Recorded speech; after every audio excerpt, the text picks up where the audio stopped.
요즘 따라 부모님 생각이 자주 드시나요? 혼자 계신 집에 전화는 자주 드리지만 끊고 나면 괜히 마음이 더 불안해지지는 않으신가요? 아니면 당신 스스로도 언젠가는 혼자 살게 될 그날을 조금씩 걱정하고 계신 건가요? 안녕하세요. 노후 설계 전문가 강희창입니다. 홀로 사는 노년이 무서운 건 외로워서가 아니라 혼자 감당해야 할 게 너무 많기 때문입니다.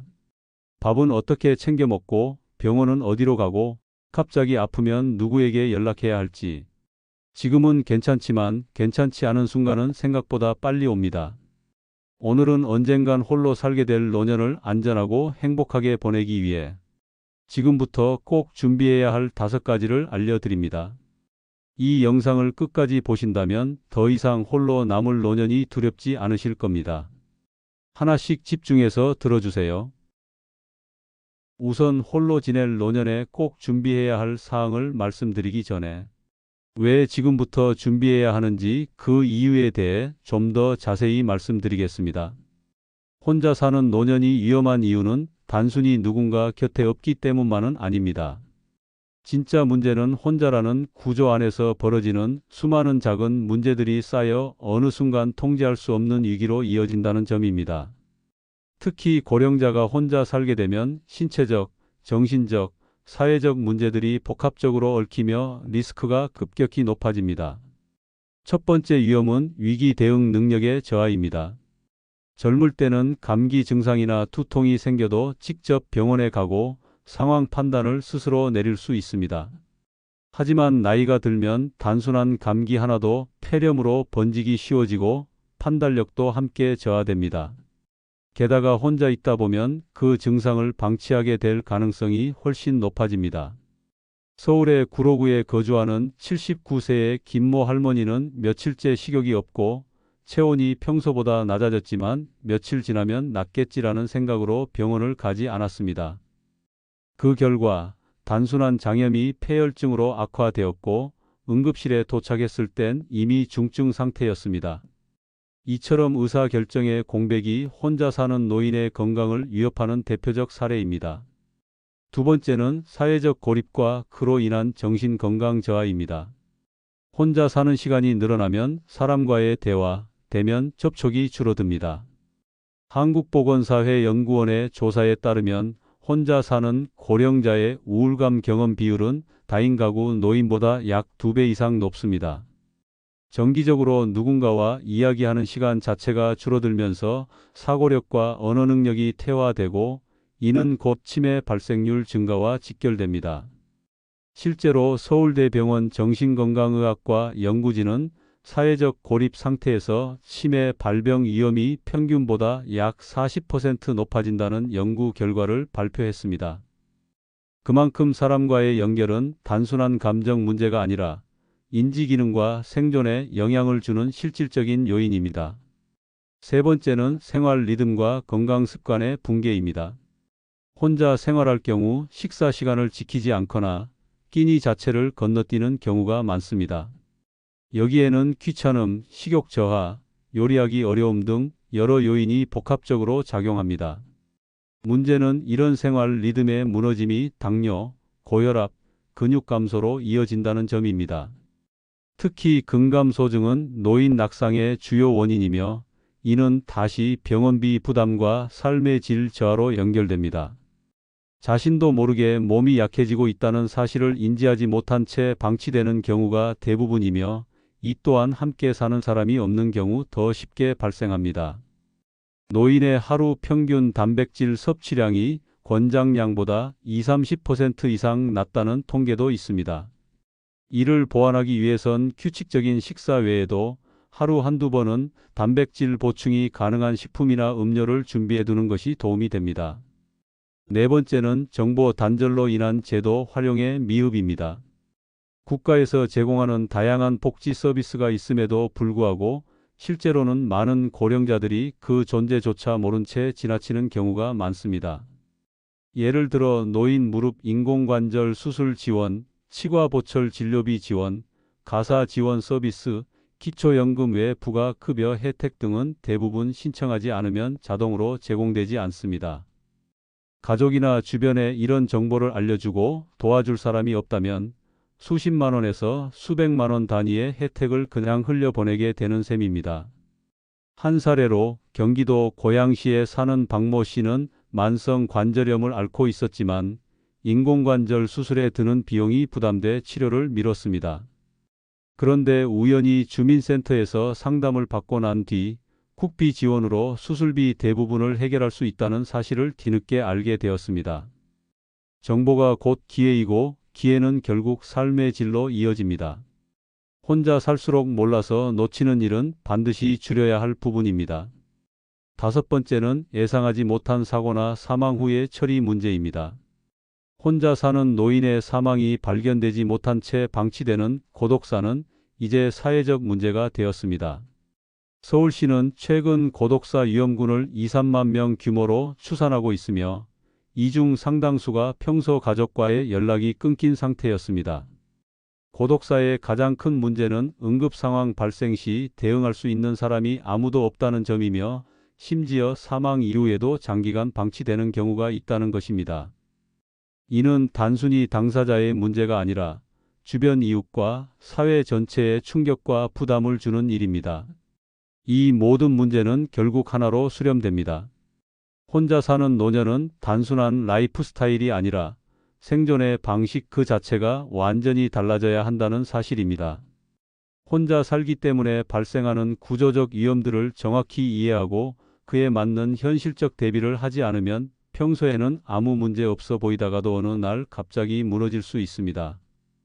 결론적으로 혼자 사는 노년이 위험한 이유는 외로움 때문만이 아니라 복합적인 삶의 구조가 조금씩 무너지기 시작하기 때문입니다. 사람이 없다는 건 단순히 대화할 상대가 없는 것이 아니라 의견을 나눌 대상이 없고 잘못된 선택을 멈춰줄 손이 없고 정보를 공유해줄 통로가 없다는 뜻입니다. 노후에 혼자 사는 것은 이제 피할 수 없는 현실입니다. 하지만 위험은 혼자 사는 것이 아니라 아무 준비도 없이 혼자 사는 것에서 시작됩니다. 지금 이 순간 어떤 준비가 부족했는지 스스로에게 물어보는 것이 가장 현실적인 첫 번째 대비입니다. 그럼 무엇부터 준비해야 할까요? 가장 먼저 해야 할 일은 바로 사는 공간을 바꾸는 것입니다. 노년기의 주거 환경은 단순한 생활 공간이 아니라 내 몸을 지키는 방어막이자 위급 상황에서 나를 구조할 수 있게 해주는 시스템이어야 합니다. 특히 혼자 지낼 경우 누군가 대신 확인해 주거나 도와줄 사람이 없기 때문에 지방구조, 조명, 물건 배치 하나하나가 생명을 좌우하는 요소가 됩니다. 그래서 오늘은 노후에 혼자 살아도 안전할 수 있는 집 만들기에 대한 실질적인 팁을 구체적으로 말씀드리겠습니다. 먼저 공간을 바꿔야 합니다. 가장 많은 사고가 일어나는 곳은 어디일까요? 바로 욕실입니다.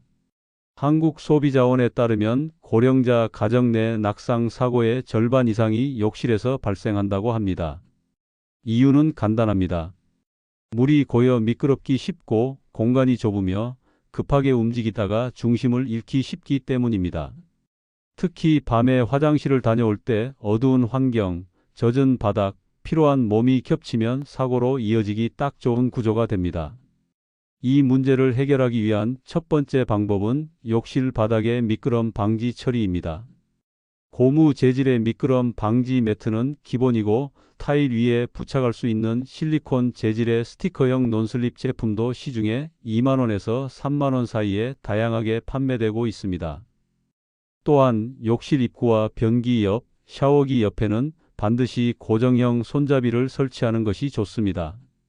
실제로 서울대병원 재활의학과에서 발표한 자료에 따르면 손잡이를 설치한 욕실은 낙상 위험이 45% 이상 감소했다고 합니다. 다음은 조명입니다. 야간 낙상의 주요 원인은 어두운 환경에서의 이동입니다. 그래서 자동 센서 조명을 활용하는 것이 매우 효과적입니다. 침대 옆, 복도, 화장실 입구 등에는 동작 감지 LED 조명을 설치해 두면 밤에 일어났을 때 불을 찾아 켜지 않아도 자연스럽게 조명이 켜져 낙상 사고를 크게 줄일 수 있습니다. 이 조명은 개당 2만 원 이하로 구매 가능하며 설치도 간단합니다. 그 다음은 동선 정리입니다. 집안을 한번 둘러보시고 자주 걷는 동선에 방해가 되는 물건이 있는지 확인해 보셔야 합니다. 러그, 전선, 낮은 의자, 모서리가 뾰족한 가구들은 모두 잠재적인 사고 유발 요소입니다. 특히 러그는 고정되지 않으면 걸려 넘어질 위험이 크기 때문에 바닥에 고정하는 제품을 쓰거나 아예 러그 자체를 없애는 것이 안전합니다. 전선은 벽에 고정하거나 정리함을 사용해 깔끔하게 정돈하는 것이 좋습니다. 가구의 경우 모서리를 둥글게 마감하거나 보호대를 부착해 사고를 예방할 수 있습니다. 주방도 주의해야 할 공간입니다. 특히 혼자 사는 노년층이 가장 많이 겪는 사고 중 하나가 가스불을 켜놓고 잊어버리는 것입니다. 이 문제는 자동 차단 기능이 있는 가스레인지나 인덕션으로 교체함으로써 상당 부분 예방할 수 있습니다. 또한 요즘은 음성으로 작동하는 조리기구도 점점 늘고 있으며 간단한 조작으로 꺼짐 타이머를 설정할 수 있는 제품도 다양하게 출시되고 있습니다. 지자체에 따라 가스 자동차 단기 설치를 지원해 주는 곳도 있으니 해당 주민센터에 문의해 보는 것만으로도 큰 도움이 됩니다. 주거 공간을 보다 근본적으로 개선하고 싶다면 노년층 특화 공동주택이나 실버하우징 형태의 공공주택도 좋은 대안이 될 수 있습니다. 예를 들어 서울시가 운영하는 안심주택은 혼자 사는 고령자를 위해 설계된 원룸형 주거 공간으로 욕실 손잡이, 비상벨, 응급호출 시스템, 공동식사 공간, 생활지원사 상주 시스템 등이 갖춰져 있습니다. 입주 자격은 지역과 조건에 따라 다르지만 기초연금 수급자 또는 중위소득 일정 수준 이하의 고령자라면 보증금 없이 월 10만 원 이하의 비용으로 거주 가능한 경우도 많습니다. 이러한 정보를 지역복지관, 노인복지센터, 주민센터를 통해 문의하면 구체적인 상담과 신청이 가능합니다. 또한 안전한 노후를 위한 기술장치 활용도 이제 선택이 아닌 필수가 되어가고 있습니다. 특히 요즘 많이 사용되는 것은 웨어러블 긴급 호출 버튼입니다. 목걸이 형태 또는 손목시계 형태로 착용할 수 있으며 위급한 상황에서 버튼을 누르면 미리 설정한 보호자에게 자동으로 연락이 가고 일부 제품은 GPS 위치 정보까지 전송되는 기능을 갖추고 있습니다. 이런 제품은 3만 원에서 4, 5만 원 정도로 구매 가능하며 스마트폰과 연동되는 앱 형태로 작동되어 사용법도 어렵지 않습니다. 비슷한 맥락으로 문 열림 감지 센서와 움직임 감지 센서도 매우 유용한 장치입니다. 일정 시간 이상 움직임이 없거나 문이 열리지 않으면 가족이나 이웃에게 자동으로 알림이 가는 시스템이며 일부 지자체는 해당 장치를 무료로 설치해주는 사업도 운영하고 있습니다. 서울, 경기, 인천, 부산 등 대도시권에서는 고독사 예방을 위한 IoT 센서 지원이 활발히 진행 중이므로 관할 주민센터에 문의하면 설치 여부를 확인할 수 있습니다. 그리고 정기적인 안전 점검 습관도 함께 만들어야 합니다. 월 1회 집안 안전 점검표를 체크하는 것을 추천드립니다. 예를 들어 욕실 손잡이 흔들림 여부, 조명 작동 상태, 전선 노출 여부, 응급 연락처 부착 여부, 약물 보관 상태, 화재 경보기 작동 여부 등을 체크리스트 형태로 만들어 놓고 눈에 잘 보이는 곳에 붙여두는 것만으로도 실제 사고를 예방할 확률이 높아집니다. 이처럼 혼자 사는 노년의 안전은 누군가가 지켜주지 않아서 위험한 것이 아니라 집과 환경이 준비되어 있지 않아서 위험한 것입니다. 조금만 바꾸면, 조금만 신경 쓰면 같은 공간에서도 훨씬 더 안전하고 편안한 노후를 만들 수 있습니다.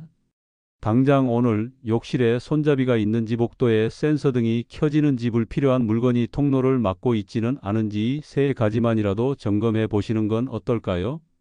이 작은 습관이 먼 훗날 큰 사고를 막아줄지도 모릅니다. 주거와 안전이 어느 정도 마련되었다면 그 다음은 일상에서 가장 자주 반복되는 기본적인 루틴을 점검해야 합니다. 그 중에서도 가장 중요한 루틴은 바로 식사와 건강관리입니다. 혼자 사는 노년에게 이 두 가지는 단순한 생활 습관이 아니라 삶의 질을 결정하고 생존을 좌우하는 핵심 요소입니다. 식사는 하루에 두세 번 하는 일상적인 행위지만 노년기에는 이 일상이 의외로 지키기 어려운 과제가 됩니다. 특히 혼자 살게 되면 밥을 챙겨 먹는 일이 귀찮고 식욕이 줄어들고 조리를 위한 체력이나 의지가 떨어지면서 점점 끼니를 건너뛰는 일이 잦아지게 됩니다. 서울 양천구에 사는 78세 김모 할머니의 사례가 대표적입니다. 혼자 사시다 보니 식사는 대부분 라면이나 인스턴트 도시락으로 해결했고 몸이 피곤한 날은 아예 끼니를 거르기 일쑤였습니다. 처음에는 괜찮다, 하루쯤 안 먹어도 된다고 생각했지만 한 달이 지나자 체력이 눈에 띄게 떨어졌고 병원 진료 결과 단백질 부족으로 인한 근감소증 진단을 받았습니다. 이후 간단한 계단 오르기도 어려워지고 평소 하던 산책도 힘들어졌다고 합니다. 이처럼 혼자 사는 노년기의 식사 문제는 건강 저하로 직결됩니다. 국립보건연구원의 2023년 자료에 따르면 혼자 사는 고령자 중 일주일에 3회 이상 식사를 거르는 비율은 25%를 넘습니다. 또한 하루 평균 단백질 섭취량은 권장 기준의 50에서 60% 수준에 불과하며 장기적으로는 근감소증, 골다공증, 면역력 저하, 당뇨병 악화로 이어질 가능성이 높습니다. 이를 해결하기 위한 가장 현실적인 방법은 복잡하지 않고 영양을 보완할 수 있는 식사 루틴을 만드는 것입니다. 첫 번째는 조리 부담을 줄이면서 영양을 챙길 수 있는 방식으로 식단을 단순화하는 것입니다. 예를 들어 냉동 채소 믹스와 두부, 계란, 통조림 참치만 있어도 전자레인지 하나로 하루에 필요한 단백질을 충분히 섭취할 수 있습니다. 두부와 참치를 간장, 식초, 깨소금으로 무치면 바로 반찬이 되고 계란은 삶거나 전자레인지로 익혀 단백질을 채울 수 있습니다.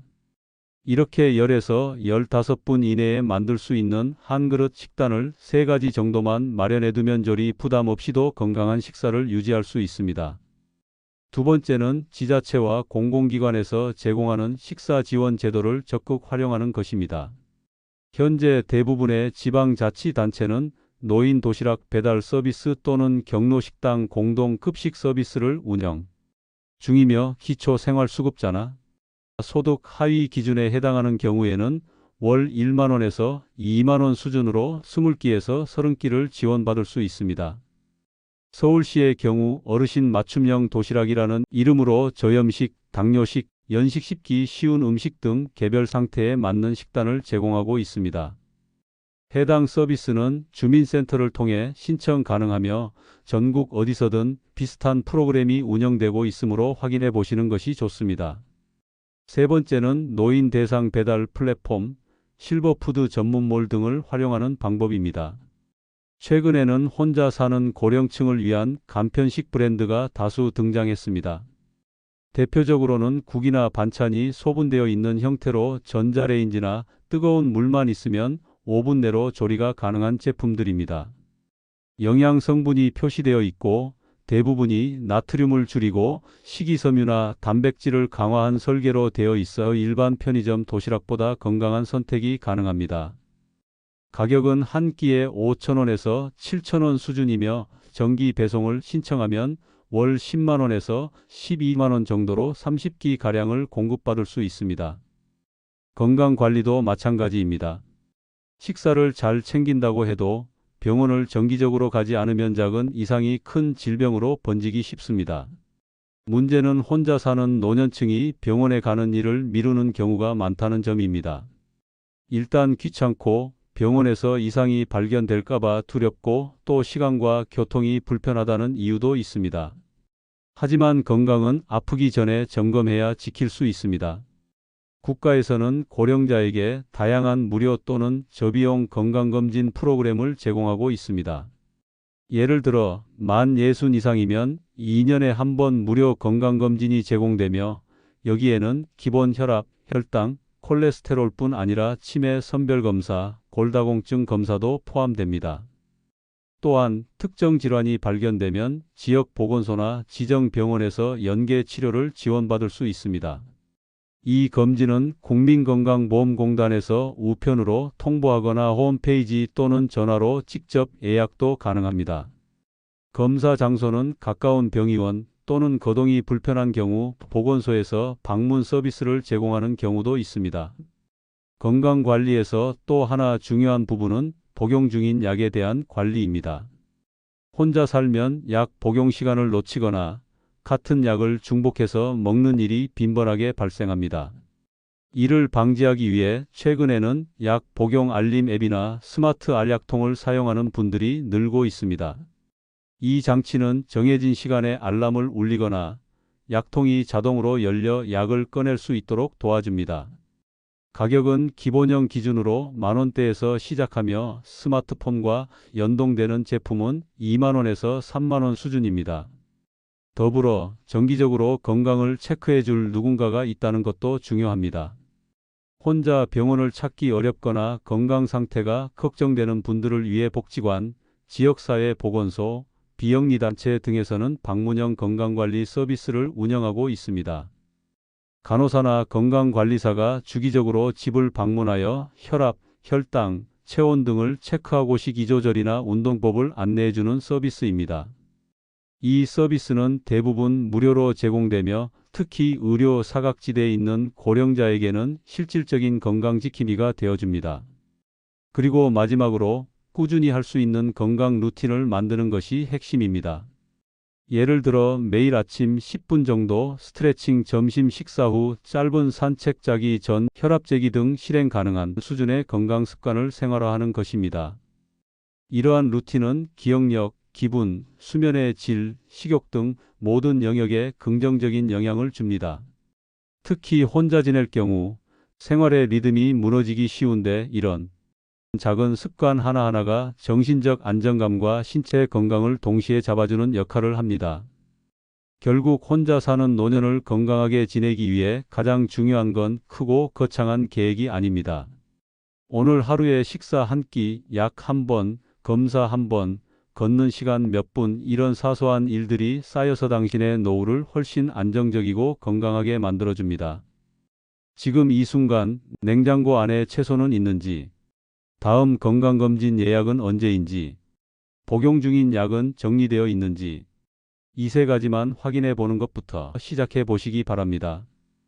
이제부터는 노년의 삶에서 가장 현실적이고 민감한 주제, 바로 돈에 대한 이야기를 해보겠습니다. 주거를 안정시키고 식사를 챙기고 건강을 관리하는 모든 과정의 바탕에는 결국 경제력이 필요합니다.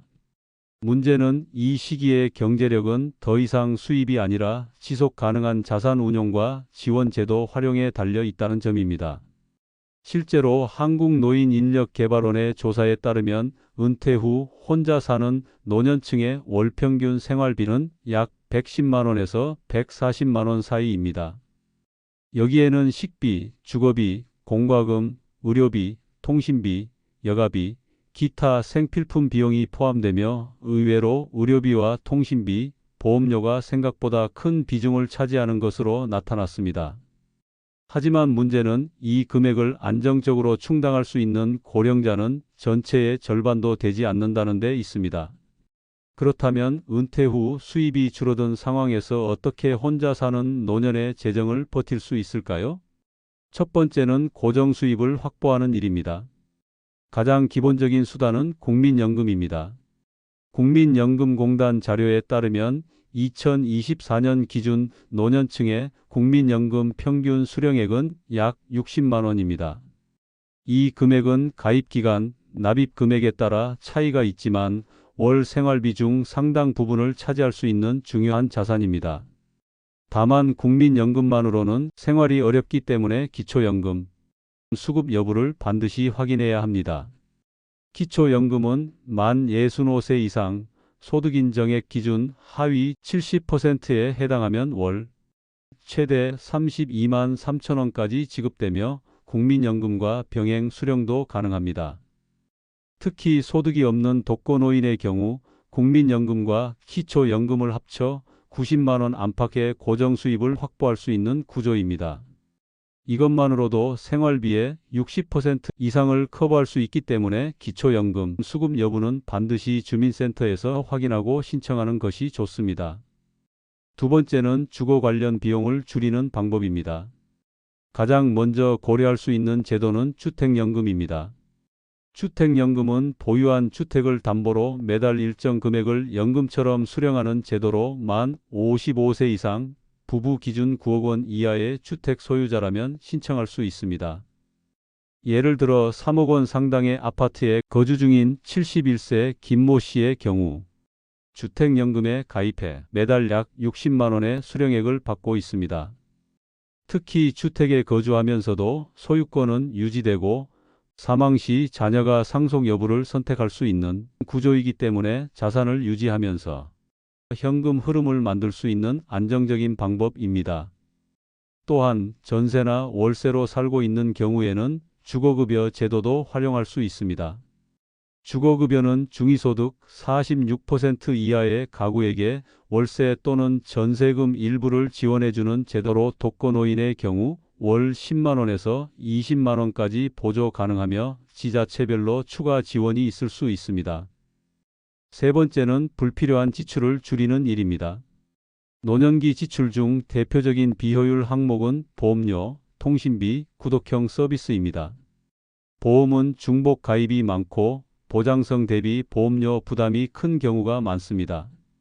예를 들어 실손보험과 건강보험이 중복되는 경우 진료 항목에서 혜택을 2번 받지 못하는 상황이 발생할 수 있습니다. 보험담보와 같은 공공비교 사이트를 통해 현재 보험 내역을 정리하고 필요한 항목만 유지하는 것이 좋습니다. 또한 납입이 끝난 보험을 계속 유지하는 실수도 잦기 때문에 보험사 콜센터 또는 지역 금융상담센터에서 무료 점검을 받아보는 것을 추천드립니다. 통신비는 평균적으로 월 5만 원에서 7만 원 사이 지출되며 데이터 사용량이 많지 않은 노년층은 요금제만 바꿔도 절반 이하로 줄일 수 있습니다. 알뜰폰 요금제를 활용하면 월 1만 원대 요금제도 충분히 사용 가능하며 카카오톡, 유튜브 정도만 사용하는 경우 월 1기가 이하로도 무리가 없습니다. 실제로 SK, KT, LG 모두 고령층 대상 특별 요금제를 제공하고 있으며 신청은 온라인 또는 대리점 방문을 통해 가능합니다. 또한 구독형 서비스, 유료 뉴스, 쇼핑 앱 중 정기결제 상태지만 잘 사용하지 않는 항목이 있다면 한번 정리하는 것만으로도 매월 2만 원에서 5만 원의 지출을 줄일 수 있습니다. 네 번째는 병원비 절감 전략입니다. 노년기의 병원비는 필연적인 지출이지만 제도를 잘 활용하면 절반 이상 줄일 수 있습니다. 대표적인 것이 본인 부담 상한제입니다. 이 제도는 연간 병원비가 일정 금액 이상을 초과하면 초과분을 환급해 주는 제도로 2025년 기준 본인 부담 상한액은 소득에 따라 120만 원에서 597만 원까지 다릅니다. 하지만 이 제도는 환자가 직접 신청하지 않으면 돌려받지 못하는 경우가 많아 국민건강보험공단 홈페이지나 지사에서 반드시 확인해야 합니다. 또한 상병수당 제도도 주목할 필요가 있습니다. 이는 질병 또는 부상으로 근로 불가능한 기간 동안 일정 금액을 지원받을 수 있는 제도로 현재 일부 지자체에서 시범 운영 중이며 전국 확대가 예정되어 있습니다. 노인 일자리 등에 참여 중인 분들에게 실질적 도움이 될 수 있으므로 거주지역의 보건소나 고용복지센터에 문의해 보시는 것이 좋습니다. 다섯 번째는 소득이 없더라도 추가 수입을 만들 수 있는 경로를 확보하는 일입니다. 고령층을 위한 일자리나 활동은 생각보다 다양합니다. 예를 들어 노인 일자리 지원 사업은 경로당, 복지관, 학교, 공공시설 등에서 환경미화, 상담 도우미, 텃밭 관리 등으로 월 20만 원에서 40만 원 수준의 활동비를 제공합니다. 또한 일부 지역에서는 시니어 창업지원금, 재능기부형 활동비, 강의료 형태의 소득도 마련되어 있습니다. 단순히 돈을 벌기 위함이 아니라 사회적 연결을 유지하면서 심리적 안정감을 주는 효과도 있어 혼자 사는 노년에게는 큰 의미가 있습니다. 마지막으로 경제적 계획의 핵심은 지출 통제입니다. 한 달에 얼마를 쓰는지 정확히 파악하지 못하면 아무리 연금을 받고 지원을 받아도 불안은 사라지지 않습니다. 따라서 지출 항목을 5가지 정도로 나누고 항목별 월 한도를 설정해 보는 것을 추천드립니다. 예를 들어 식비는 30만 원, 공과금은 15만 원, 병원비 10만 원, 여가비 5만 원, 기타 5만 원. 이런 식으로 구체화하고 가계부 앱이나 메모장을 통해 일주일 단위로 확인하는 습관을 들이면 실제 체감 지출이 줄어들고 계획적인 소비로 전환됩니다. 결국 혼자 사는 노년의 경제적 안정은 돈이 많고 적음의 문제가 아니라 내 상황에 맞는 구조를 만들고 받을 수 있는 건 다 받고 쓸 곳은 계획적으로 쓰는 습관에서 나옵니다. 오늘부터라도 수입이 얼마인지, 지출은 어디서 새고 있는지, 그리고 내가 받을 수 있는 제도는 뭐가 있는지 세 가지만이라도 정리해 보는 것이 지금 할 수 있는 최고의 경제적 대비입니다. 여기까지 보셨다면 아마 마음속에 이런 생각이 드실지도 모릅니다. 이걸 다 혼자 준비할 수 있을까? 그런데 사실 오늘 말씀드린 5가지 중에서 지금 당장 전부를 완벽하게 갖추실 필요는 없습니다. 중요한 건 하나씩이라도 지금 시작하는 것입니다. 지금 내가 사는 집을 한번 둘러보는 것, 건강검진 예약을 다시 확인해 보는 것, 지출표를 적어보는 것, 이런 아주 작은 행동 하나가 노년의 불안을 줄이고 삶을 지키는 첫걸음이 됩니다. 그리고 무엇보다 중요한 건 이 영상을 혼자만 보지 마시고 주변에 혼자 사시는 부모님, 형제자매, 친구분들에게 꼭 전해주시기 바랍니다. 특히 괜찮다고 말하는 분일수록 준비가 필요한 경우가 많습니다. 어떤 정보는 나보다 내가 사랑하는 사람에게 더 필요할 수도 있습니다. 오늘 영상이 도움이 되셨다면 구독과 좋아요, 알림 설정까지 부탁드립니다. 이 채널은 그냥 정보만 던져드리는 곳이 아니라 여러분의 노년이 선택 가능한 삶이 되도록 함께 정리해 드리는 곳입니다. 그리고 다음 영상에서는 60대 이상 해외여행 이렇게 안 하면 휠체어 신세됩니다 라는 주제로 찾아뵙겠습니다. 여권보다 먼저 챙겨야 할 것들, 여행지보다 먼저 알아야 할 5가지를 준비했으니 해외여행을 계획하고 계시거나 부모님의 여행을 도와드릴 분들이라면 다음 영상도 꼭 확인해 주세요. 끝까지 시청해 주셔서 감사합니다. 여러분의 행복한 노년을 늘 응원하겠습니다.